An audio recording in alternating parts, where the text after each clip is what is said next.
Good morning dear students.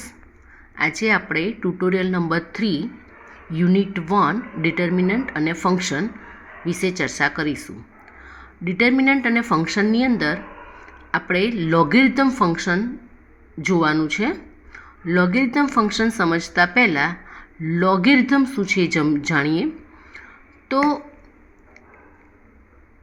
હું તમને એમ પ્રશ્ન કરું કે 5 મલ્ટીપ્લાય બાય 5 મલ્ટીપ્લાય બાય 5, તો એના બરાબર તમે શું લખી શકો? તો કે 5^3. હવે 5^3 એટલે આને એક નંબર તરીકે કરો તો 125 થાય. એટલે 5^3 = 125. તો અહીં મારે 125 એક નંબર છે, 5 એક નંબર છે અને 3 પણ નંબર છે. તો 125 can be express in the form of base end power. એટલે કે 125ને તમે બેઝ અને પાવરના ફોર્મમાં લખી શકો છો. એટલે કોઈ પણ નંબરને તમે બેઝ અને પાવરના ફોર્મમાં, એટલે કે ઘાતાંકની રીતે તમે દર્શાવી શકો છો. હવે 5 જે છે બેઝ છે અને 3 જે છે પાવર છે. પણ આ જે ફોર્મ લખ્યું છે એક્સપોનેન્શિયલ ફોર્મ કહેવાય. એમાં તમારે 5 બરાબર લખવું હોય તો કઈ રીતે લખી શકાય? તો કે 5 can be written as 3 multiply by 1/3. 3 multiply by 1/3, કારણ કે મારે બંને બાજુ ક્યુબ રૂટ લેવું પડે તો મને 5ની કિંમત મળે. એટલે હું બંને બાજુ 1/3 કરીશ તો આ 3 કેન્સલ થશે. એટલે કે 5 બરાબર 1/125નો cube route.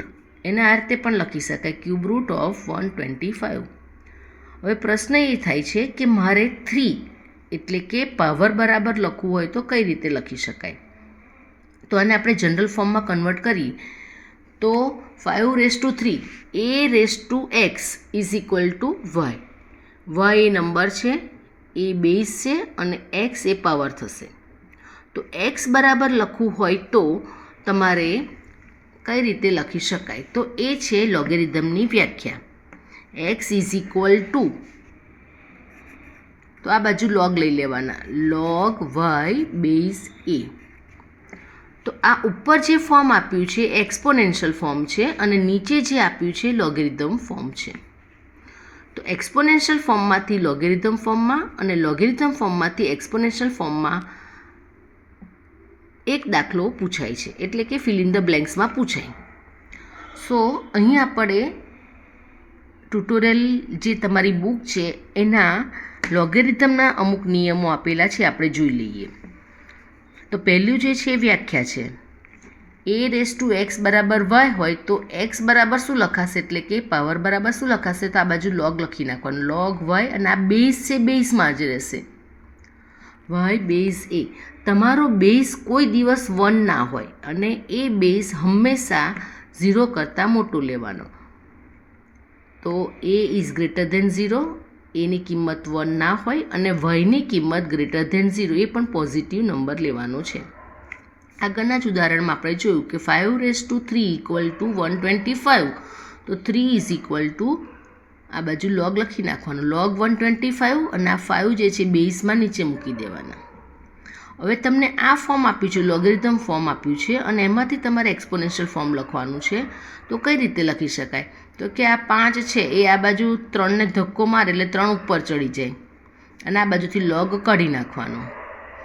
So 5^3 = 125. So this is exponential form and this is logarithm form. હવે લોગેરિધમ બે પ્રકારના છે. એક લોગેરિધમ કોમન લોગેરિધમ છે અને બીજો લોગેરિધમ એ નેચરલ લોગેરિધમ છે. જે લોગની અંદર બેઝ 10 હોય એને કોમન લોગેરિધમ કહેવાય અને જે લોગેરિધમમાં બેઝ e હોય એને નેચરલ લોગેરિધમ કહેવાય. બેઝ e એટલે કે eની વેલ્યુ અહીં આગળ 2.718182 એવી રીતે મૂકવાની હોય છે. હવે લોગેરિધમના નિયમ ઉપરથી આપણને ઘણા ફોર્મ મળે છે. ફોર એક્ઝામ્પલ 5^0 તો 1 થશે. એટલે કે 0 બરાબર, તો આને લખવું હોય ને તો શું લખાશે? 0 = આ બાજુ લોગ લખી નાખવાનું, log 1 બેઝ 5. 8^0 એ પણ 1 થશે. તો 0 બરાબર log 1 બેઝ 8. 100 એ પણ 1 થશે, તો 0 બરાબર log 100 બેઝ log 1 બેઝ 100. એટલે કે તમે અહીંયા આગળ કોઈ પણ બેઝ લો 1 સિવાયનો તો તમને વેલ્યુ 1 જ મળે છે. એના ઉપરથી આપણને એક નક્કી થયું કે log 1 કોઈ પણ બેઝ લો તો જવાબ 0 આવે. તો આ યાદ રાખવાનું કે log 1 બેઝ એ કોઈ પણ એ લઈ શકાય ઇક્વલ ટુ 0. હા, આ શરત તો ખરી જ કે એની કિંમત 0 અને એની કિંમત એ ગ્રેટર ધેન 0 અને એની કિંમત 1 ન લઈ શકાય. બરાબર છે. એટલે log 1 base 5 equal to 0, log 1 base root 2 equal to 0, log 1 base 1/2 equal to 0. Okay, એ જ રીતે 5^1 ઇક્વલ ટુ 5 છે, તો 1 બરાબર શું થશે? તો કે આ બાજુ log લખી નાખવાનું, log 5 બેઝ 5. 8^1 એ પણ 5 થશે. એનો અર્થ કે 1 બરાબર log 8 બેઝ 8. એનો અર્થ કે આ બંને સરખા હોય તો જવાબ 1 આવે. સો log a બેઝ a, આ બંને સરખા, log a બેઝ a તો હંમેશા 1 થશે. શરત આ તો ખરી જ કે એ ગ્રેટર ધેન 0, એની કિંમત તમે 1 ન લઈ શકો. અને એક્ઝામ્પલ આપી, log 7 base 7 1, log root 2 base root 2 1, log 1/2 base 1/2 1. હવે આ જે ડેફિનેશન છે a⁴x બરાબર y, એમાં આ એક્સની કિંમત અહીંયા મૂકી દો. એટલે કે અહીંયા મૂકી દઈએ, a⁴xની જગ્યાએ શું મૂકીશું? log y બેઝ a, તો y મળશે.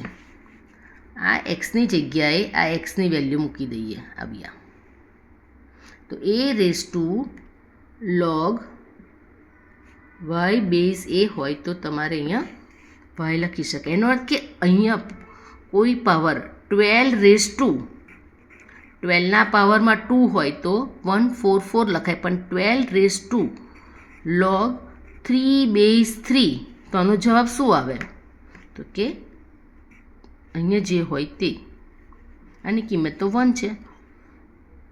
log અહીંયા 12 લખું, સોરી, log 12log 3 બેઝ 12, તો આ બંને સરખું છે તો જવાબ આવશે અહીંયા જે હોય તે આન્સર 3. આ બંને સરખું હોય તો આન્સર અહીંયા જે હોય તે લખવાનું. તો આ એક રૂલ્સ છે.